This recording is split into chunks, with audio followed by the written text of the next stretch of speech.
지난주에 우리는 7 나팔 심판 가운데서 첫 4심판의 내용들을 살펴보았습니다. 각 심판의 내용들이 간단했습니다. 그러나 오늘 살펴볼 이 5째 나팔 심판의 내용은 첫 4심판의 내용을 모두 합친 것보다 더 많습니다. 그리고 시작부터 이 앞에 4심판의 내용과는 다르게 나타납니다. 왜 그럴까요? 이 내용이 많은 만큼 이 심판의 의미가 좀 더 중요하고 강력하다는 것을 알 수 있습니다. 그 이유가 무엇인가에 대해서 이제 하나씩 살펴보도록 하겠습니다. 8장 13절을 9장과 함께 살펴보고 있는 것은 앞으로 9장 12절도 그런 의미가 나옵니다. 그래서 이걸 이런 선언을 다음에 이어지는 나팔 심판과 관련을 지어가지고 이제 살펴보고자 하는 겁니다. 우리가 7 나팔 심판을 살펴보고 있는데요. 첫째부터 넷째까지 심판이 쭉 진행이 되었음을 확인했죠. 8장 6절부터 12절에서. 그런데 5째 나팔 심판은 이제 다르게 시작되고 있습니다. 시작부터 다르다는 걸 뭘 통해서 알 수 있냐면은, 내가 또 보고 들으니, 이 8장 13절에 보시면은, 일반적으로 지금까지는 뭘로 많이 나타났냐면, 내가 보니 이렇게 됐습니다. 새로운 환상이 시작되는 것으로 쓰이는 어구가 내가 보니 이런 거였습니다. 근데 오늘은 뭐죠? 내가 또 보고 들으니라고 되어 있습니다. 보는 것과 듣는 것이 합쳐져 있습니다. 이것이 새로운 환상에서 일어나고 있다. 이런 것입니다. 요한이 보고 들은 것이 뭐냐? 공중에 날아가는 독수리가 큰 소리로 심판 선언을 알리고 있는 겁니다. 그러니까 소리가 나고 독수리가 날아가니까 보고 듣는 거다는 얘기입니다. 이전에는 그냥 환상을 보여주신 겁니다. 그런데 여기는 보는 것과 듣는 것이 합쳐져서 나온다는 얘기입니다. 여기서 이 독수리는 구약 성경에 독수리가 상징하는 것들이 의미가 여럿 있습니다. 독수리가 하늘의 제왕이라 그러죠. 굉장히 빠릅니다. 저 하늘 높이에서 땅에 있는 먹이를 낚아채 올라가는데 바다의 고기든지 땅의 짐승, 토끼든지 뭐든지 낚아채 가는데 목표물을 향해 내려오는 속도가 어마어마하다는 얘기입니다. 그래서 독수리가 민첩성을 상징한다. 이런 얘기도 하고. 그런데 우리는 그런 걸 의미하는 게 지금은 어떠한 흐름 속에서 나타나고 있죠? 심판의 흐름 속에서 독수리가 나타납니다. 그러면은 구약 성경에도 심판과 관련돼서 독수리가 어떻게 쓰이고 있느냐? 나와 있죠. 예레미야 4장 13절이나 호세아 8장 1절 같은 데는 죽음과 파멸에 대한 징조로서 나타나고 있는 게 독수리입니다. 그래서 오늘 본문에도 독수리는 땅에 사는 자들에게 임박한 파멸을 전달하는 하나님의 사자 역할을 하고 있습니다. 그런 뜻에서 이 독수리는 죽음과 파멸에 대한 징조로서의 상징으로 역할을 감당하고 있는 존재다. 이렇게 보시면 됩니다. 그러면 독수리가 큰 소리로 전하는 내용이 뭐냐? 13절에 뒷부분에 나오죠. 땅에 사는 자들에게 화가 있으리니 이는 새 천사들이 불어야 할 나팔 소리가 남아 있음이로다. 이 내용입니다. 이전에는 이런 게 없었습니다. 첫째 나팔부터 넷째 나팔 심판에 뭐가 독수리 같은 게 나타나가지고 이런 게 없었다는 얘기입니다. 그런데 5째, 6째 이 나팔 재앙에는 이런 의미들이 전달이 되는 겁니다.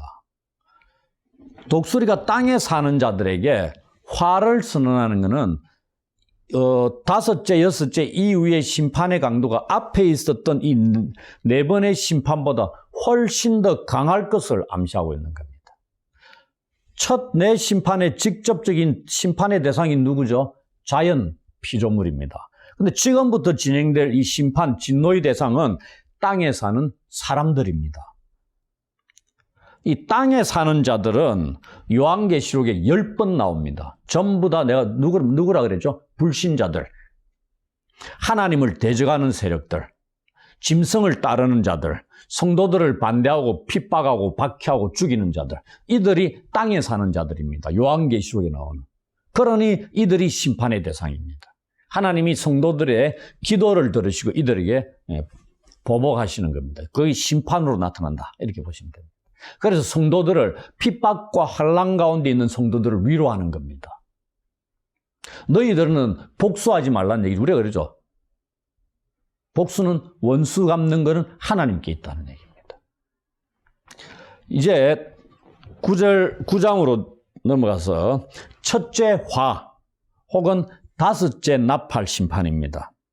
이 화가 세 번에 걸쳐서 삼중적으로 선언되고 있습니다. 3이라는 게 완전수죠. 이 사람들을 향한 이 심판이 어느 정도 강렬한가를 우리는 살펴보게 될 것입니다. 첫 번째 화 심판은 특별히 무저갱에서 나와서 5개월 동안 이마에 하나님의 인침을 받지 아니한 땅에 거하는 자들을 심히 괴롭게 하는 이 황충들. 황충이 뭐죠? 메뚜기입니다. 우리나라 성경에 황충이라고 번역하니까 이게 어떤 동물인가 잘 모를 수 있는데 메뚜기입니다. 이렇게 번역하면 훨씬 수월했을 텐데, 이 메뚜기들과 그들의 왕의 끔찍한 출몰에 대해서 말하고 있습니다. 그런데 여기서는 황충, 메뚜기가 그냥 메뚜기가 아니죠. 그리고 왕이 있다 했는데 메뚜기의 왕을 얘기하는 게 아니고 사탄을 의미합니다. 사탄과 그 추종자들인 타락한 천사들, 그들을 가리키는 겁니다. 이 첫 번째 화, 다섯째 나팔 심판에는 두 가지 강조점이 있습니다. 하나는 마귀들이 지금 심판을 행하고 있거든요. 마귀들이 바로 자기들을 따르는 자들, 땅에 거하는 자들에게 이 화살을 돌리고 그들을 괴롭게 하는 겁니다. 그러면서 인정사정 없이 모욕적인 태도뿐만이 아니고 형언할 수 없이 극심한 잔인함을 보여주는 것을 나타냅니다. 마귀들을 따르는 자들에게 있어서 이 지금 다섯째 심판이 어떤 경우입니까? 땅에 거하는 자들은 사단을 섬깁니다. 귀신들을 쫓고 우상을 숭배하는 자들입니다. 왜 숭배해요? 자기들을 보호해주고 번성시켜주고 잘되게 해주기를 위해서 기대하면서 섬깁니다. 그런데 오늘 심판의 내용을 보면 이들이 어떤 꼴을 당하죠? 믿는 도끼에 발등 찍힌 꼴이 된 겁니다. 진짜 아이러니입니다. 이 재앙은 이 땅에서 우상 숭배가 얼마나 허무한 것인지를 잘 보여주고 있습니다. 불신자들의 주인이 이 사탄의 영적 실체를 완전히 까발리듯이 보여주고 있는 겁니다. 이걸 알면은 우상을 숭배할 수도 없고 사탄을 섬길 수도 없는 겁니다. 모르니 섬기는 겁니다. 두 번째, 하나님은 이 사탄과 그 쫄개들인 귀신들, 타락한 천사들까지도 통제하시는 분입니다. 이들에 의해서 진행되는 모든 사건이나 일들까지도 하나님의 손안에 있다는 겁니다. 그 사실을 이 심판에서 보여주고 있는 겁니다. 하나님이 허락하지 않으면은 이들 또한 손끝 하나 어디에 될 수 없는, 움직일 수 없는 자들이라는 얘기입니다. 독자적으로 저금합대로 움직일 수 있는 그런 존재들이 아니다는 얘기입니다. 이제 9장 1절 보시면 다섯째 전사가 나팔을 불고 일어나는 일을 요한이 보게 됩니다. 그가 본 것이 뭐냐면 무저갱의 열쇠를 받은 하늘에서 땅에 떨어진 별 하나를 봅니다. 이 별의 정체가 무엇일까요? 신학자들마다 견해가 완전히 갈립니다. 한쪽은 사탄으로 보고 있습니다. 또 한쪽은 악한 자들에 대한 하나님의 심판을 위하여 보냄받은 하나님의 거룩한 특사인 천사로 보고 있습니다. 여러분들은 누구라고 생각합니까?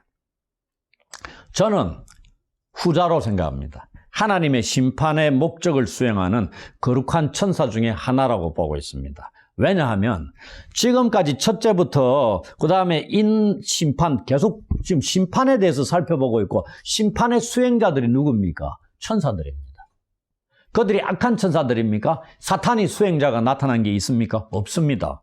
모든 심판의 수행자들은 하늘에 존재하는 하나님의 수행자들로서의 천사들이었습니다. 그런데 여기에서 특별히 사탄이나 사탄을 추종하는 마귀들, 귀신들 중에 하나가 이 역할을 감당하는 것으로 주장한다. 이렇게 하는 게 과연 설득력이 있겠느냐 생각하는 거죠. 대신에 하나님의 일을 수행하는 천사라고 생각할 수 있는 것은 이 지금 무저갱의 열쇠가 나오죠. 이 천사가 무저갱의 열쇠를 받았습니다.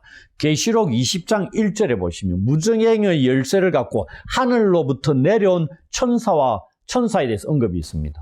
이와 동일한 존재일 것이다 생각합니다. 그런데 반대편에 있는 사탄으로 보는 자들은 떨어진 거하고 내려오는 거는 용어가 완전히 다르다. 이렇게 주장을 합니다. 단어는 다르죠. 떨어졌다는 것, 떨어진 것은 뭔가 하늘로부터 쫓겨난 상황을 염두에 두는 용어다. 이렇게 얘기합니다. 12장 우리가 가게 되면 용이 하나님을 대적해 싸우다가 미가엘 천사장입니까? 하나님의 군대와 붙어가지고 패배하죠. 그리고 땅으로 쫓겨납니다. 그래서 거기에 대비시켜가지고 그것이다. 땅으로 쫓겨난 용이다. 그래서 이게 사탄으로 본다. 쫓겨난 것이, 떨어진 것이 쫓겨난 상황을 암시하고 있는 용어이기 때문에 이렇게 얘기합니다. 그런데 떨어지는 것하고 내려오는 것이 유대문헌 같은 데 보면은 이 떨어진 것과 내려오는 것 사이에 별 차이가 없다고 얘기도 합니다. 그래서 그 다음에 이 떨어졌다는 거는 이게 뭐냐면은 떨어지는 과정을 얘기하는 게 아닙니다. 요한이 본 거는 뭐냐면 떨어지는 걸 본 겁니까? 떨어져 땅에 있는 걸 본 겁니까? 떨어진 상태에서 땅에 있는 걸 본 겁니다. 그런데 그걸 보니까 땅에 하늘로부터 떨어진 별이다고 이렇게 본다는 얘기입니다. 다른 데서는 하늘에서 별이 막 떨어지는 걸 본 거거든요. 근데 여기는 그런 게 아닙니다. 그래서 이걸 영적인 타락의 의미로 해석하기는 조금 어렵지 않느냐. 그래서 떨어진 별은 전령, 하나님 일을 맡은 그러한 자로 보는 것이 합당하지 않느냐. 이렇게 생각하고 정리하고 넘어가겠습니다.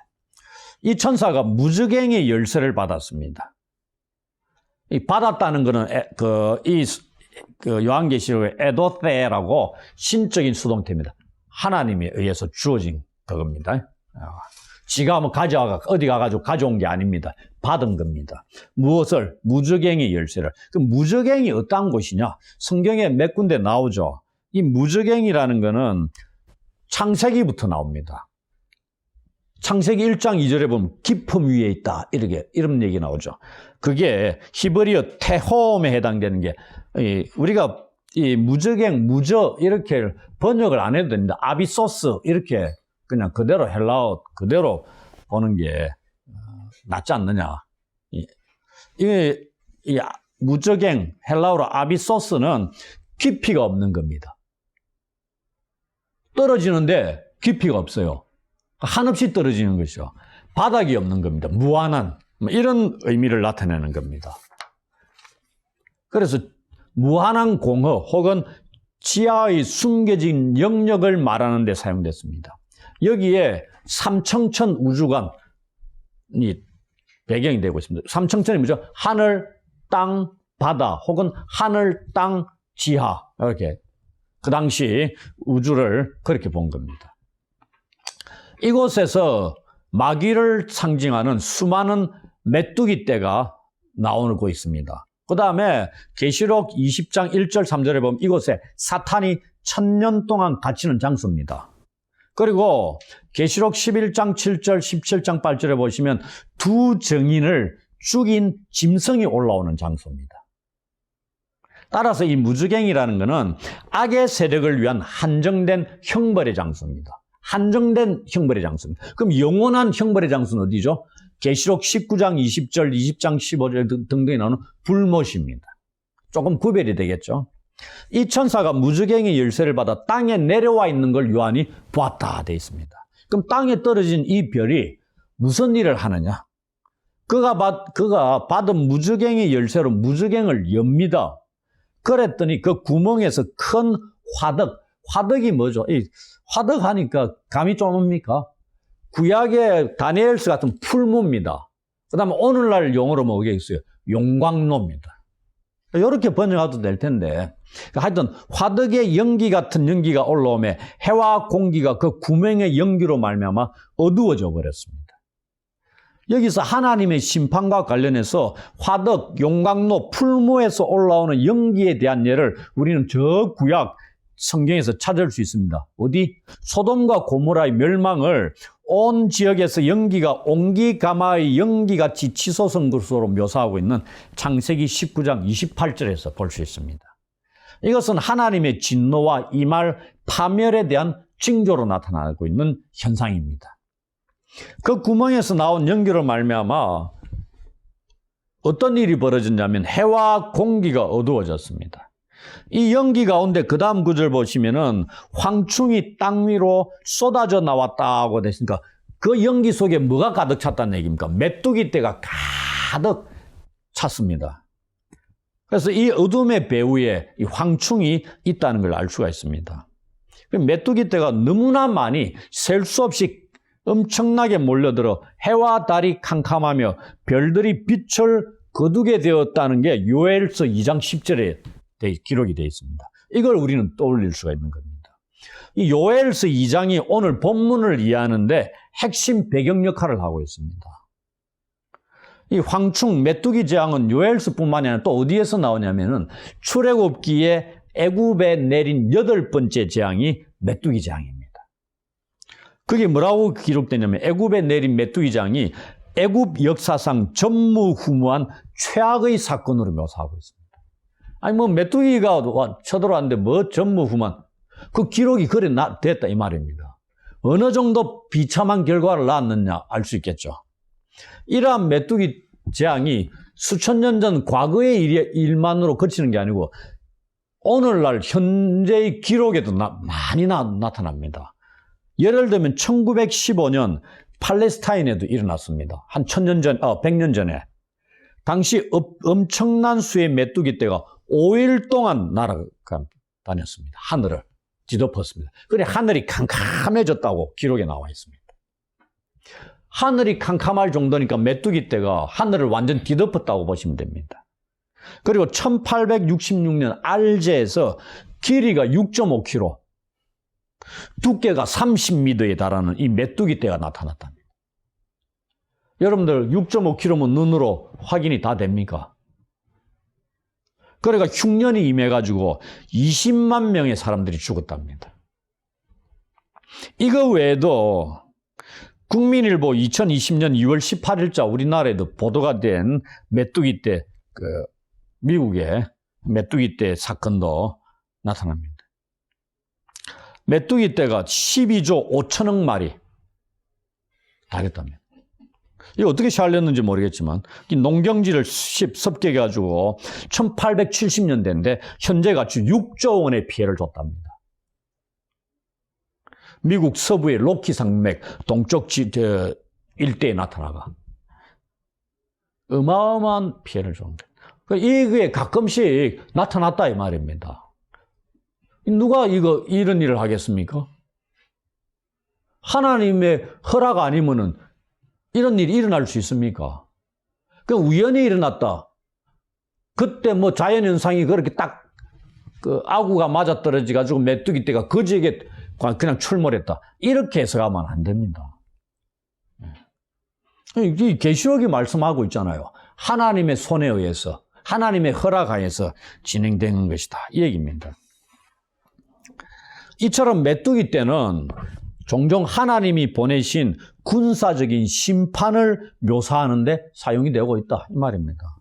그러나 오늘 본문에 나타나는 이 메뚜기 떼는 11절을 보면 그들의 왕이 무저갱이 사자인 아바돈이라고 얘기합니다. 그래서 이거는 그냥 메뚜기 떼가 아니고 사탄의 추종자들인 귀신들, 악한 영적 세력들이라고 보시면 됩니다.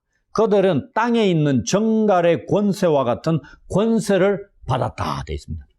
자기들 소유가 아닙니다. 이 권세는 주어진 겁니다. 이들에게 이러한 권세를 허락하신 이유가 무엇이겠습니까? 4절 5절에 설명하고 있잖아요.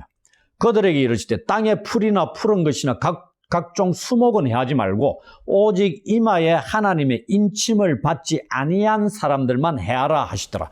그러나 그들을 죽이지는 못하게 하시고 5달 동안 괴롭게만 하게 하시는데 그 괴롭게 함은 정갈이 사람을 쏠 때의 괴롭게 함과 같더라.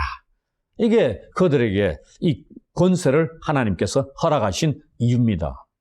황충들 메뚜기 떼에게 주어진 명령이 뭐라고요? 오직 이마에 하나님의 인침을 받지 아니한 자. 이들이 누굽니까? 땅에 사는 사람들입니다. 이들을 죽이지 말고 5달 동안 정갈이 사람을 쏠 때 괴롭게 하는 것처럼 괴롭게만 하라 이렇게 되어 있습니다.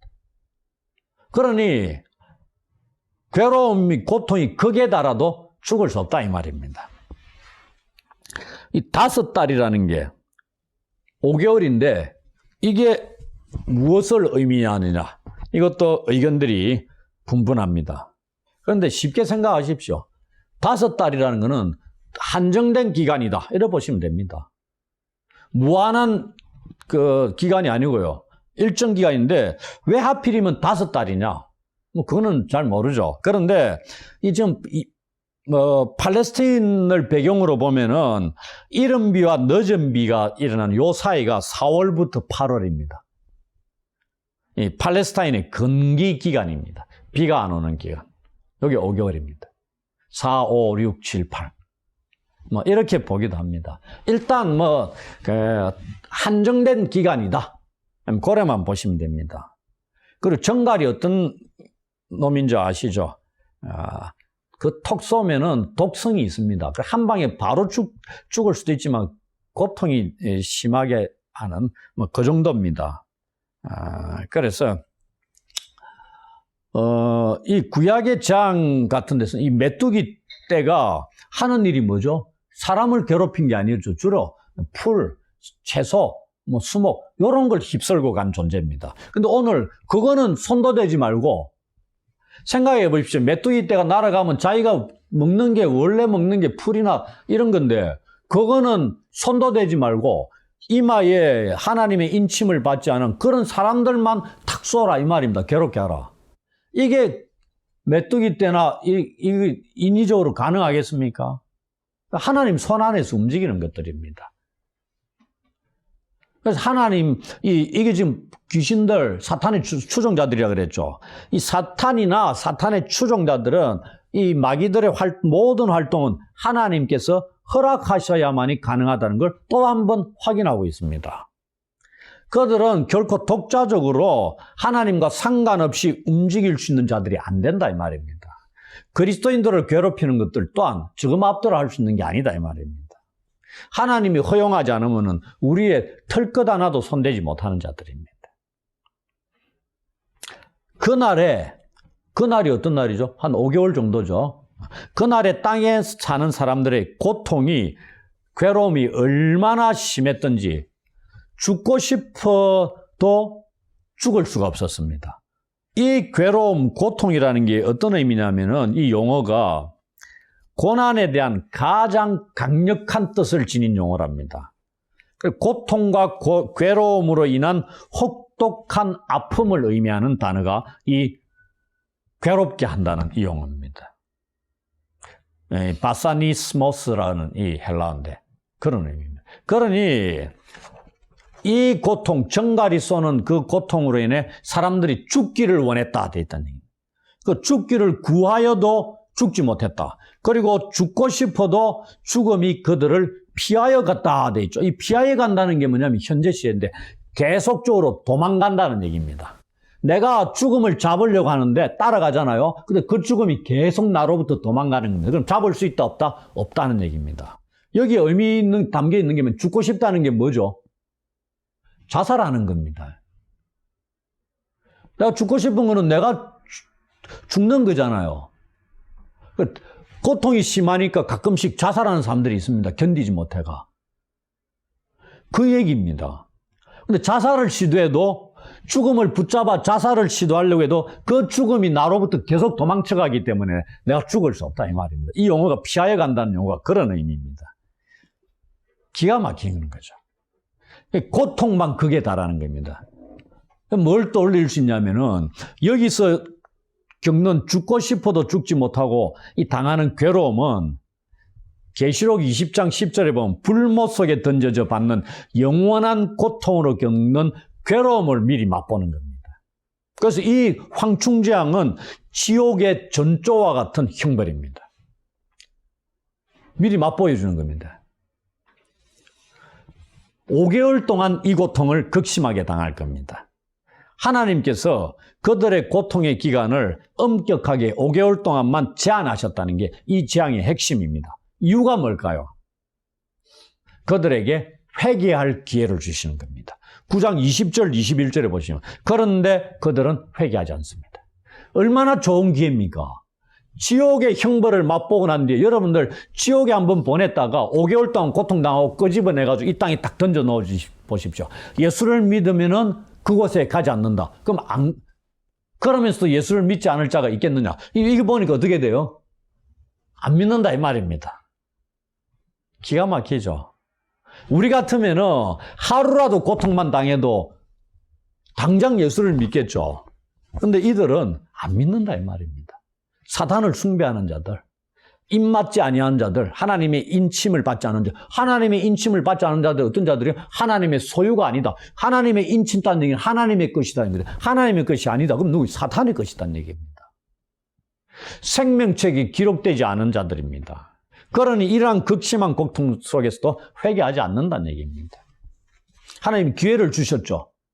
발로 차버린 겁니다. 그러면서 이들을 괴롭게 하는 황충에 대한 묘사가 7절부터 10절에 자세하게 나옵니다.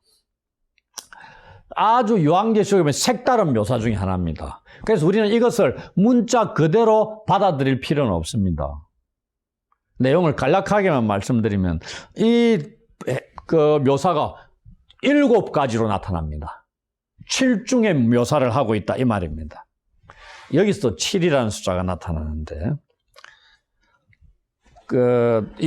먼저 황충의 전체의 모양은 어떻다? 전쟁을 위하여 준비한 말들 같다. 지금 하나님의 심판을 수행하는 황충들이 어떠한 자세를 갖춘다는 얘기입니까? 전장에 나가는 군사와 같은 자세를 갖춘다 이 말입니다. 그럼 누가 있어요? 전장에서 적이 있는 겁니다. 적이 누구다? 땅에 거하는 자들입니다. 그런데 군사가 황충들이 강하냐 약하냐를 보여주는 겁니다. 왜냐하면 심판을 수행하는 자들이 심판을 당하는 자들보다 약한 자들이면 제대로 수행하겠습니까? 안 되잖아요. 그래서 심판을 수행하는 이 황충들을 묘사하는데 한마디로 보면 전쟁을 위하여 준비한 말들 같다. 완벽하게 준비가 딱 갖춰져 있다 이 말입니다. 이거는 요엘서 2장 4절 5절을 반영하는 겁니다. 요엘서 2장이 9장 다섯째 심판의 핵심적인 배경이라고 그랬죠. 나중에 한번 요엘서 2장을 한번 읽어보면서 비교 한번 해보십시오. 이 모양은 땅에 거하는 사람들에게 두려움과 공포를 가져다 주기에 충분했다 이 말입니다. 세부적으로 살펴보면은 이게 7가지였죠. 머리, 얼굴, 머리털, 이빨, 호심경, 날개, 꼬리 이렇게 7가지로 설명하고 있습니다. 기가 막히죠. 황충이 머리에 금 같은 관 비슷한 것을 썼다. 지금 사탄의 추종자들이 쓰는 거는 우리가 그랬죠. 참 하나님, 참 왕, 참 주권자가 예수 그리스도 한 분뿐입니다. 그런데 이들은 비스무리한 걸 썼다는 얘기입니다. 짝퉁이다 이 말입니다. 모조품이다, 모방했다 이렇게 보시면 된다는 얘기입니다. 여기에도 금 같은 관 비슷한 것을 썼다는 얘기입니다. 이 금관은 뭐냐면 승리의 상징입니다. 그러니 이 마귀의 세력이 일시적으로 막 승리의 깃발을 휘날리는 그러한 기세를 띠고 자기들을 추종하는 땅에 가는 자들을 괴롭히러 간다 이 말입니다.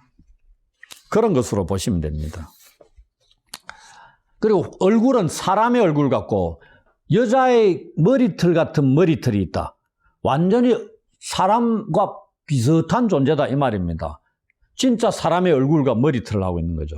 여자의 머리털이 길겠습니까? 짧겠습니까? 오늘날은 뭐 짧은 머리털 컷하고 이거 문제가 많잖아요. 그런데 그 여자의 머리털, 이게 성경은 긴 머리털을 얘기합니다. 그게 구약에 여자의 머리털, 우리가 가끔 여자가 머리털을 풀어 헤치고 애곡하는, 설파하는 이런 것도 나오는데 여기는 마귀나 사탄이 나타나는 때 쓰이는 모습들도 긴 머리털, 이런 것이 구약 성경 말고요. 성경 바깥의 문헌들, 솔로몬의 언약이나 스바냐의 묵시록 같은 이런 책들에 보면 이렇게 나옵니다. 그래서 우리는 요한계시록이 구약 성경도 배경을 하고 있고요. 그 당시에 유대 문헌들도 참고를 하고 있다는 얘기입니다. 그런 배경을 염두에 두고 보는 것도 훨씬 좋다 이 말입니다. 이것은 단순한 사람의 얼굴 모습도 가리킬 뿐만 아니라 사람이 뭐죠? 이성과 지각이 있는 존재들도 생각을 할 수 있고 전략을 짤 수 있는 그런 존재임을 또 알 수 있습니다. 그리고 이빨은 사자의 이빨 같습니다. 사자 이빨에 물리면 어떻게 되죠? 우리가 다니엘이 사자굴에 들어갔는데 하나님이 사자의 입을 막으셔서 다니엘은 구원받고 다니엘을 모함했던 사람들이 가족들까지 다 던져졌는데 거기에 던져지니까 어떻게 됐다고 되어 있습니까? 그들이 땅에 닿기도 전에 사자들이 다 물어 뜯었다 되어 있습니다. 사자들이 굶주린 사자들을 집어넣습니다. 그런데 사람들이 땅에 떨어지기 전에 확 달라들어가지고 이빨로 다 물어뜯었다. 이렇게 돼 있어요. 그 정도로 강력한 거다는 얘기입니다. 물어뜯고. 그리고 황충은 식욕이 어마무시한 존재입니다. 메뚜기 떼가 싹 서치고 지나면 그 밭이나 이런 데 채소들이 초토화되어 버립니다. 근데 베드로전서 5장 8절에 보시면은 근신하라 깨어라 너희 대적 마귀가 우는 사자같이 두루다니며 삼킬 자를 찾는다 이렇게 되어 있습니다. 이걸 묘사하고 있는 거예요. 그 정도로 강력하게. 그런데 이게 대상이 누구라고요? 자기들을 숨기는 땅에 거하는 자들을 향해서 지금 가고 있는 겁니다. 그 다음 황충들이 철호심경 같은, 호심경이 뭡니까? 방패막입니다. 가슴 방패막이. 그런데 메뚜기 떼를 관찰을 잘하면 실제 흉곽이 갑주를 닮았다고 합니다. 이 철호심경을 차고 있다는 얘기는 어떻다는 얘기입니까? 상대방이 찌르는데 공격하는데 충분한 방어 역할을 한다 이 말입니다. 어디에? 이 말의 옆구리와 등을 보호하는 겁니다. 우리가 말 전쟁에 나갈 때 말에 영화 같은 데 보면 말도 뭐 덮어 씌우잖아요. 그 창이나 칼에 말도 찔리든지 상처를 입잖아요. 그걸 보호하는 겁니다. 그래서 이 호심경을 전투할 때 공격할 틈이 없을 정도로 이 지금 황충 때 군대가 무적 함대와 같이 강력하고 끔찍하다는 것을 강조하고 있는 겁니다. 그다음 날개들의 소리가 병거와 많은 말들이 전쟁터로 달려가는 소리. 지금 이 군대입니다. 이 병거라는 거는 지금이 아닙니다. 시대가 2000년 전, 그 다음에 우리가 고대 사회에 보면은 병거를 가지고 있으면 최강의 군사력을 가진 겁니다. 우리가 여호수아서 가나안 정복 때 병거 가진 족속들을 정복을 못했습니다. 그리고 구약 성경 곳곳을 보면은 이 병거를 가진 군대가 얼마나 강력하다는 것, 그런 것들을 많이 보여주고 있습니다. 그러니 강력한 공격력을 묘사하고 있습니다. 그럼 상대는 그냥 죽었다고 생각하면 됩니다. 그 다음에 끝으로 황충들은 정갈과 같은 꼬리에 쏘는 살이 있다. 이 꼬리에 5개월간 사람들을 지속적으로 괴롭게 하는 권세가 주어졌다. 이렇게 되어 있습니다. 5개월간이라는 제한적인 목적을 두고 있는 게 두 가지가 있는데, 하나는 마귀의 관점에서 보면은 황충은 자기들을 따르는 땅에 거하는 자들을 항상 괴롭히고 죽이려고 하는 겁니다. 마귀의 목적이죠. 그 다음에 하나님의 관점에서 보면은 땅에 거하는 자들이 5개월간의 기간에 사탄을 따르는 것이 자신들에게, 우상숭배가 자신들에게 어떤 결과를 가져오는지를 절실히 깨닫고 어떻게 회개하고 하나님께 영광을 돌릴 기회를 주고 계시는 겁니다. 이 사탄의 관점에서와 하나님의 관점 두 가지 측면에서 볼 수 있는 겁니다. 그리고 11절에 무저갱에서 올라오는 황충들에게는 왕이 있다고 얘기합니다. 왕이 뭐다고요? 무저갱의 사자, 천사다 이래요. 히브리어로 뭐다? 아바돈. 이게 멸망, 파괴라는 뜻입니다. 그리고 헬라어로는 아볼루온. 이 게임 이름도 있죠? 아볼루온. 이 파괴자, 멸망자라는 이름을 가진 겁니다. 이 두 이름이 뭘 가리킨다? 사탄을 가리킵니다. 왜? 사탄은 멸망케 하는 자이기 때문입니다.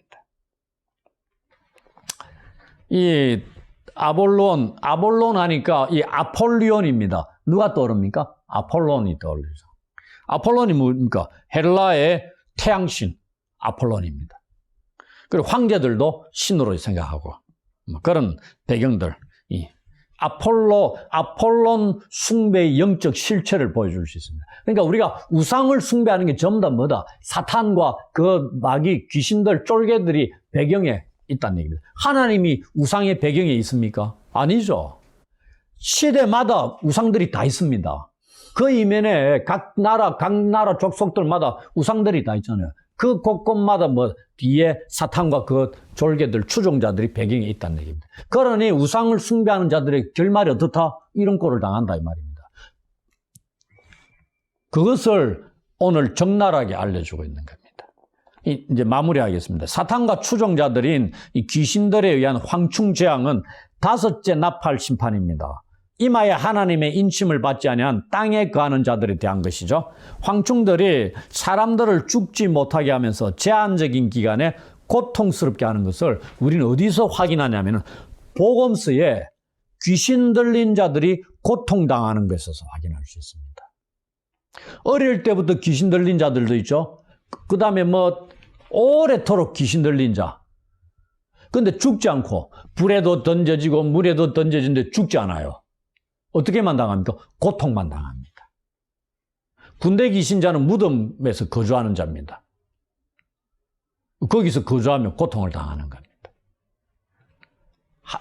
예수님께 나아올 때까지 사람들을 죽이지 않고 고통스럽게만 하고 있는 것을 알 수 있죠.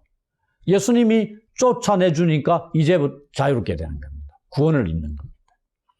하나님을 모르는 자들은 우상을 섬깁니다.